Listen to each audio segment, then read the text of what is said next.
Hello मित्रांनो, तुमच्या Marathi Dick चॅनलवर स्वागत आहे। मी तुम्हाला मराठी डिक चॅनलवर रोज नवीन इंग्रजी शब्द शिकवणार। तर चला समय नष्ट न करता आजच्या व्हिडिओमध्ये शिकूया इंग्रजी शब्द। एक्सेसिव्ह। एक्सेसिव्हचा मराठी अर्थ अति, खूप, अतिशय, प्रमाणाबाहेर, अमर्याद, अवाढव्य, अजस्त्र, बेसुमार किंवा कमालीचा होत आहे। एक्सेसिव्हला आपण वाक्यात प्रयोग करून बघूया।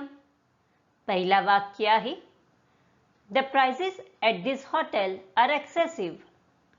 दुसरा वाक्य आहे, she takes an excessive interest in clothes. तिसरा वाक्य आहे, excessive weight gain doesn't do you any good. चौथा वाक्य आहे, she was driving at excessive speed when she met an accident. Friends, व्हिडिओला लाईक, शेअर आणि कमेंट करायला विसरू नका आणि चॅनलला सबस्क्राईब करा। Thank you.